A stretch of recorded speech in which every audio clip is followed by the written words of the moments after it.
কাটছেই না গ্যাস সংকট। ছুটির দিনেও সিএনজি ফিলিং স্টেশনে যানবাহনের দীর্ঘ সারি। এই মুহূর্তে রাজধানীর তেজগাঁওয়ে সহকর্মী সামদানি প্রত্যয় এবং গাজীপুরে আছেন মেহেদি হাসান। সরাসরি শুরুতে যাচ্ছি সামদানির কাছে। সামদানি, রাজধানীর প্রতিটি সিএনজি ফিলিং স্টেশনে ভোগান্তির চিত্র একই।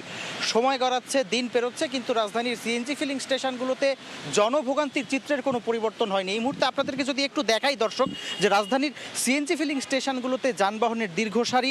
প্রতিটি সিএনজি ফিলিং স্টেশনেই কয়েক কিলোমিটার জুড়ে যানবাহনের লম্বা লাইন। এখানে যেমন ভোগান্তিতে রয়েছেন যানবাহন সংশ্লিষ্ট চালকরা, একই রকম ভোগান্তিতে রয়েছেন পাম্প সংশ্লিষ্টরা। এখানে যারা পাম্প সংশ্লিষ্ট রয়েছেন তারা আমাদেরকে জানাচ্ছিলেন যে তারা পর্যাপ্ত প্রেসার পাচ্ছেন না। মূল লাইনে পর্যাপ্ত প্রেসার না পাওয়ার কারণে তারা তাদের সিএনজি ডিসপেন্সারগুলোকে 1 ঘন্টা 1.5 ঘন্টা পর পর বন্ধ রাখছেন, এবং বন্ধ রাখার পর তারা আবার সেই প্রেসারটি তুলে আবার যখন তারা গ্যাস সাপ্লাই করছেন, সেই গ্যাসটি তারা সাপ্লাই করলেও সেটি আসলে তারা পর্যাপ্ত পরিমাণ দিতে পারছেন না।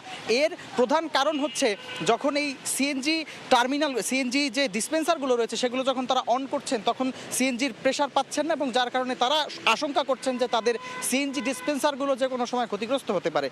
যারা এখানে চালক রয়েছে তাদের ভোগান্তির তো কোনো শেষই নেই, কারণ অনেকেই এখানে মধ্যরাত থেকে, অনেকে সকাল থেকে অপেক্ষা করছেন। অনেকেই এখানে অপেক্ষা করতে করতে কখনো রোদ কখনো বৃষ্টিতে এই দীর্ঘ অপেক্ষায় তারা অনেকেই অসুস্থ হয়ে পড়ছেন, ক্লান্ত হয়ে পড়ছেন। সবচেয়ে বেশি সমস্যায় রয়েছেন রাইড শেয়ারিং অ্যাপের চালক, এবং আরও সমস্যায় রয়েছেন যারা 3 হুইলার সিএনজি অটোরিকশার চালক রয়েছেন তারা। কারণ এই ধরনের মানুষ যারা কিনা যাদের যানবাহনের উপরে তাদের জীবিকা নির্বাহ করে থাকেন, তারা এখানে তাদের কর্মঘণ্টার চাইতেও অতিরিক্ত 4 থেকে 5 ঘন্টা সময় শুধুমাত্র গ্যাস নেয়ার জন্য ব্যয় করছেন। যার কারণে এটি যেমন তাদের আর্থিকভাবে ক্ষতিগ্রস্ত করছে, একই সঙ্গে তারা মানসিকভাবেও বেশ ক্ষতির মুখে পড়ে যাচ্ছেন দীর্ঘ সময় ধরে ক্লান্তিকর পরিবেশে একটা জায়গায় বসে থাকতে থাকতে। এবং একই সঙ্গে বিভিন্ন সময় যারা যানবাহনের চালক রয়েছেন তারা মেজাজ হারিয়ে ফেলছেন দীর্ঘ সময় লাইনে থাকার কারণে।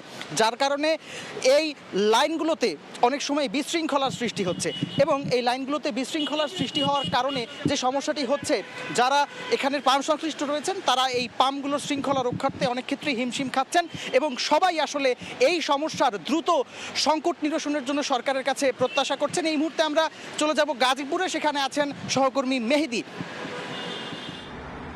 দেখুন, ঢাকার মতো গাজীপুরেও কিন্তু গ্যাসের সংকট রয়েছে, তবে সেই সংকটের প্রভাব কিন্তু আসলে গাজীপুরের প্রভাবটা একটু বেশি। তার কারণ এখানে অসংখ্য শিল্প কারখানা উৎপাদন ব্যাহত হচ্ছে, এবং তার পাশাপাশি এই গাজীপুরের উপর দিয়ে কিন্তু সারা দেশের যানবাহন আসলে চলাচল করে। আমরা জানি 64 জেলার বাহনই কিন্তু এই গাজীপুরে আসেন, যেহেতু এখানকার যে শিল্প প্রতিষ্ঠানগুলো রয়েছে, কারখানাগুলো রয়েছে, সেই কারখানার মালামাল আমদানি রপ্তানির জন্য কিন্তু সেই বাহনগুলো এখানে ব্যবহার করা হয়ে থাকে। সেই বাহনগুলো কিন্তু এই ধরনের যেগুলো সিএনজি ফিলিং স্টেশন রয়েছে সেই স্টেশনগুলো থেকেই কিন্তু তারা জ্বালানি নিয়ে থাকে, এবং তার পাশাপাশি আমরা যেমনটি দেখছিলাম যে আসলে এই যে গ্যাসের যে সংকট, তার প্রভাব কিন্তু শিল্প উৎপাদনেও কিন্তু পড়েছে।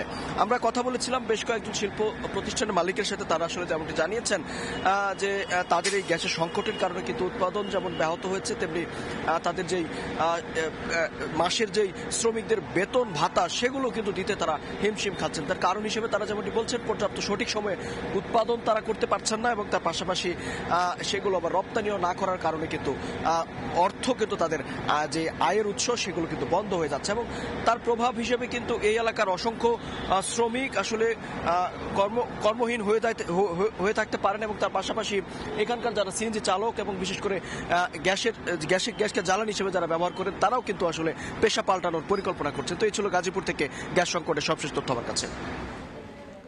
সরাসরি যুক্ত ছিলাম রাজধানীর তেজগাঁও ও গাজীপুর থেকে।